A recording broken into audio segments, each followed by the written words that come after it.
मुक्त करो, मुक्त करो, मोदी महाविहार, मुक्त करो, मुक्त करो। मोदी महाविहार, मोदी महाविहार, मुक्त करो। साथियों नमस्कार। इस वक्त हमारे साथ भारत मुक्ति मोर्चा की महिला विंग की राष्ट्रीय सोशल मीडिया प्रभारी हैं भारत मुक्ति मोर्चा की। सबसे पहले मैम का हम बहुत बहुत स्वागत करते हैं अपने चैनल पे। धन्यवाद सर। साथियों बात करेंगे, आज 9 अप्रैल है। आज के हिट में वाहन मेश्राम द्वारा बड़ा ऐलान किया गया था जेल भरो आंदोलन के विषय में ही चर्चा करेंगे। और खास बात यह रही कि इस आंदोलन में देखने को मिला महिलाएं बड़े पैमाने पर शामिल हुई, तो इसीलिए हम भारत मुक्ति मोर्चा की महिला पदाधिकारी से बात करेंगे।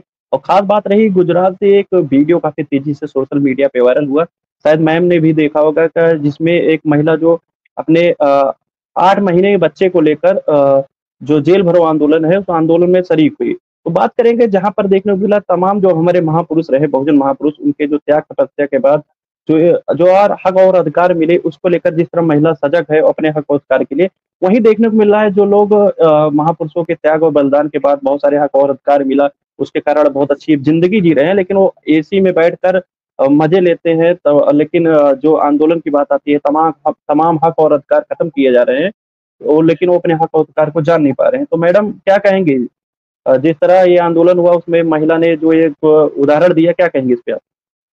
जी, बहुत बहुत धन्यवाद सर आपका।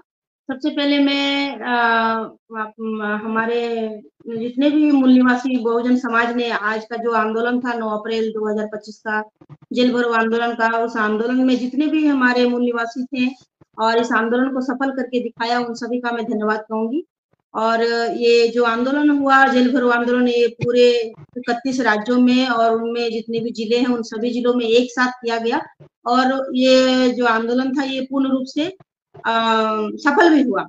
और दूसरी बात, आपने जो सवाल पूछा कि जो महिला है उन्होंने 8 महीने के बच्चे को लेकर वो आंदोलन में आई हुई थी, तो ये बहुत बड़ी एक समाज को एक मैसेज गया कि हमारी जो महिलाएं हैं वो महिलाएं किसी से कम नहीं। वो 8 महीने की बच्चे को लेकर आंदोलन में आई थी, लेकिन इसमें एक चीज देखने के लिए मिला कि जो पुलिस थी, इस पुलिस ने क्या किया, वो जो महिला है उस महिला को 8 महीने के बच्चे के साथ उसको डिटेन किया। मतलब ये जो सरकार है, ये सरकार के अंदर मानवता जो है वो पूर्ण रूप से खत्म हो चुकी है। इसीलिए महिलाएं आज आंदोलन कर रही है और अपने हक अधिकार को बचाने के लिए, अपने आने वाले बच्चों के भविष्य को बचाने के लिए इस आंदोलन में पूर्ण रूप से महिलाओं ने भागीदारी दिखाई भी, और महिलाओं की वजह से और ये आंदोलन पूर्ण रूप से सफल भी हुआ। जी, देखने को मिला मैम, बहुत सारे लोग जो महापुरुषों के त्याग और तपस्या के बाद उनको जो हक अधिकार मिले, आज भी वो लोग घर में बैठे हुए हैं और सड़कों पे लड़ाई लड़ते नहीं नजर आ रहे, क्योंकि देखने को मिला तमाम वो हक अधिकार जो बहुजनों से छीन लिए जा रहे हैं, चाहे आरक्षण का मामला लीजिए या बहुजन महापुरुषों के जो अपमान का मामला है जिसको लेकर आज मुद्दा भी बनाया गया था, वो लोग क्यों इस आंदोलन से अनभिज्ञ है, क्यों नहीं आते इस आंदोलन में वो? जी, पहली बात, जो लोग आंदोलन में आए, बहुत सारे लोकल संगठन थे, इस आंदोलन को समर्थन भी दिया, उन सभी का मैं धन्यवाद कहूंगी। और जो लोग नहीं आए, मुझे लगता है उनको ये बातें समझ में नहीं आती है। ये जो मुद्दा रखा गया था माननीय वामन मेश्राम साहब के नेतृत्व में और भारत मुक्ति मोर्चा के द्वारा जो ये मुद्दा रखा गया था, चाहे वो ईवीएम का हो, चाहे वो जाति आधारित जनगणना का हो, चाहे वो हमारे जो मूल निवासी महापुरुषों का जो आए दिन अपमान हो रहा है उसका, और जो वक्फ बोर्ड का मामला था, ये बातें उन लोगों को समझ में नहीं आती है। उन्होंने समाज से फायदा तो लिया, समाज से फायदा लिया और अपने घर की रोटियां सेक रहे हैं। आज 131 मेंबर ऑफ पार्लियामेंट, एमपी और एमएलए पार्लियामेंट में बैठे हुए हैं और उनके आंखों के सामने हमारे सारे हक अधिकार खत्म हो रहे हैं। अगर वो चाहते हैं तो ये जो काले कानून पास हो रहे हैं उनको वो वहीं पर उसको रद्द कर सकते थे, उसका वहीं पे विरोध कर सकते थे, लेकिन वो ऐसा नहीं चाहते हैं, क्योंकि वो समाज के प्रतिनिधित्व नहीं है, बल्कि वो या तो कांग्रेस के हैं या तो बीजेपी के हैं या चाहे अन्य जो ब्राह्मणों के जो संगठन है, राजनीतिक पार्टियां हैं, उनमें शामिल होकर वो अपनी रोटियां सेकने का काम कर रहे हैं। उनको समाज से कोई लेने देने का मतलब नहीं है। जी, आपने जिक्र किया 131 सांसद, वो हाल ही में देखने को मिल रहा है कि जो महापुरुष हैं उनके नाम से तो राजनीति की जा रही है, तमाम जातीय पार्टियां भी बन गए हैं, जातीय संगठन भी चला रहे हैं, लेकिन जब अभी देखा जाए वाहन मेश्राम ने जो ऐलान किया है वो कोई उनका व्यक्तिगत मामला नहीं है। तो आज जो ईवीएम का मामला हो, चाहे जाति आधारित जनगणना का मामला हो, तमाम ऐसे मामले वो आए दिन वो उठाते रहते हैं, लेकिन देखने को मिल रहा है जो पॉलिटिकल पार्टियां हैं जो बहुजनवादी अपने आप को कहती हैं, लेकिन देखने को मिल रहा है वो समर्थन देते नहीं नजर आती। बड़ी-बड़ी पार्टियों की बात कर रहा हूँ। क्या कहेंगे इस पे आप? जी, वो असल में जो पार्टियां हैं जो बहुजन समाज की भी बहुत सारी पार्टियां हैं जिसमें हमारे एससी, एसटी, ओबीसी और माइनॉरिटी के जो लोग हैं उसमें भले ही उनको वो वहाँ पे काम कर रहे हैं, लेकिन उनको मुझे लगता है जो ये मुद्दे हमारे राष्ट्रीय अध्यक्ष के द्वारा जो रखे गए हैं, उन मुद्दों से उनको कुछ लेना देना नहीं है, क्योंकि हमारे राष्ट्रीय अध्यक्ष माननीय वामन मेश्राम साहब ने जो मुद्दे खड़े किए हैं, ये मुद्दे हमारे समाज को लेकर है। अगर ये मुद्दे को अगर लेकर अगर हम आंदोलन करते हैं और आंदोलन अगर हमारा सफल होता है, तो हमारी जीत निश्चित है। लेकिन अगर ये आंदोलन हमारा सफल हो जाता है, तो जितनी भी बहुजन समाज की पार्टी जिससे आपने कहा और जो 131 मेंबर ऑफ पार्लियामेंट संसद में बैठे हुए हैं, उन सभी का ये मृत्युदंड होगा, क्योंकि वो जो बैठे हुए हैं वो उनको समाज से कुछ मतलब नहीं है। अगर हमारा आंदोलन सफल हो जाता है तो बहुजन समाज की सारी समस्याओं का समाप्त हो सकता है। इसीलिए वो लोग हमारे समस्याओं पर का समाधान करना नहीं चाहते हैं, बल्कि आए दिन हमारे महापुरुषों का जो अपमान हो रहा है उस वो क्या करते हैं। मैं एक सीधा सिंपल सा एक उदाहरण बताती हूँ। जैसे आप एक कफन बेचने वाले को आपने देखा होगा। एक कफन बेचने वाला इंसान सुबह उठ के भगवान से यही मन्नत मांगता है कि जितनी ज्यादा आज मोटे हो उतनी ज्यादा मेरी दुकान में जो कफन है वो उतनी ज्यादा आज बिक्री होगी। ठीक उसी प्रकार आज जो बहुजन समाज के नेता जिसको हम बोलते हैं, उन नेताओं का वही काम है कि जितनी ज्यादा बहुजन समाज में समस्याएं उत्पन्न हो उतनी ज्यादा उनका काम आसान होगा, उतना ज्यादा उनकी रोटियां उनका जो उनके घर की रोटियां सेकी जाएगी और उतनी ज्यादा वो समाज का फायदा लेकर दुश्मनों का साथ और सहयोग करेंगे। जी। मैडम, देखने को मिला सोशल मीडिया पे आपका भी फोटो वायरल हुआ जिसमें आप जो जेल भरो आंदोलन था उसमें सहभाग लिया आपने। क्या कहेंगे, डर नहीं लगा कि जेल चली जाएंगी और गिरफ्तारी हो जाएगी? डर नहीं लगता आप लोगों को? नहीं, डर तो नहीं लगता है। ऐसा तो हम डरने वाले हैं नहीं, लेकिन हमने इतिहास में पढ़ा है, हमें किताबों में पढ़ाया गया कि जो जेल गया उसको आजादी मिली।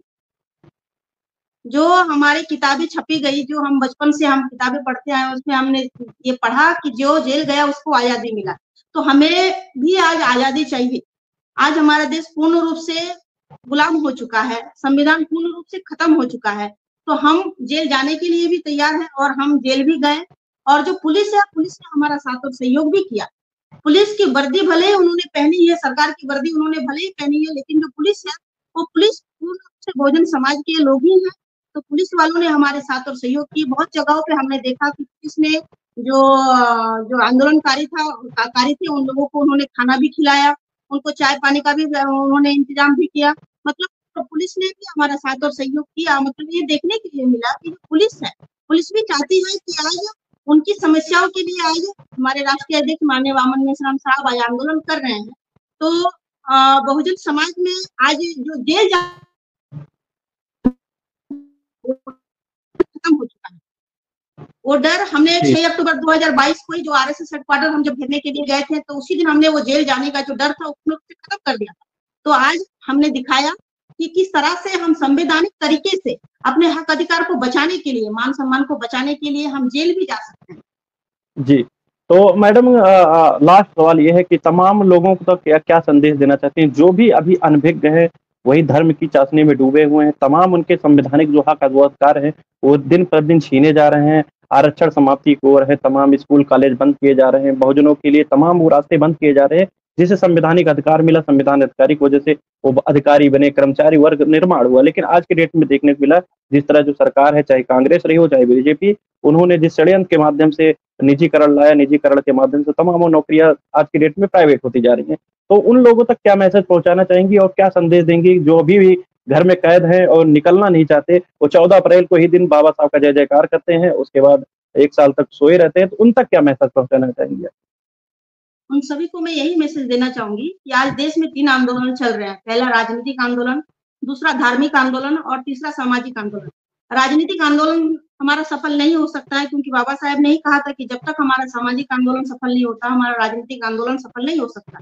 दूसरा धार्मिक आंदोलन, धार्मिक आंदोलन में बहुजनों की सिर्फ बलि चढ़ाई जाती है, बहुजनों को हिंदू मुस्लिम के नाम पे बकरा बनाया जाता है, हमारे बहुजन समाज के लोगों को ही उसमें आतंकवादी घोषित किया जाता है, धार्मिक आंदोलन करके उनको लड़ाया जाता है, दंगे भड़काए जाते हैं।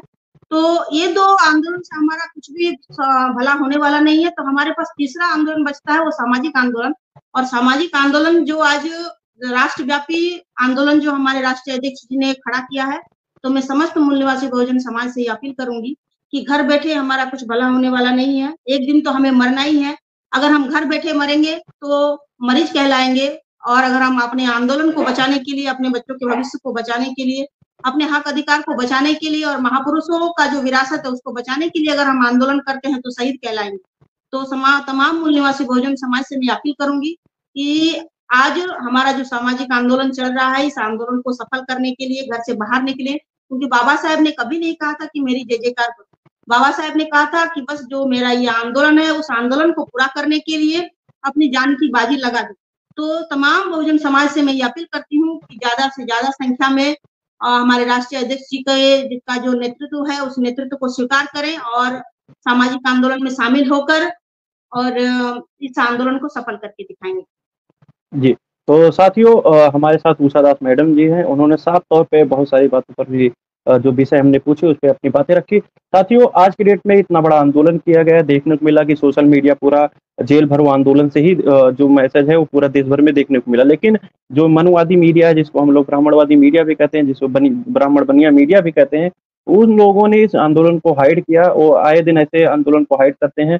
तो साथियों देखने को मिलता है कि जहाँ देश में एक धार्मिक आंदोलन चलता है या धर्म का विषय होता है तो उस पर बार-बार ये दिखाते हैं, कहीं हिंदू-मुस्लिम का जो झगड़ा होता है उसको दिखाने का काम करते हैं। लेकिन देश भर में इतना बड़ा आंदोलन किया गया, शायद ऐतिहासिक आंदोलन कहेंगे इसको, लेकिन वो लोग इस आंदोलन को नहीं दिखाए। तो साथियों जो बहुजन मीडिया है उसकी आप सहयोग करें, और जो लोग इस चैनल को सब्सक्राइब नहीं किए, चैनल सब्सक्राइब करें। बहुत-बहुत धन्यवाद मैडम। जी, धन्यवाद सर।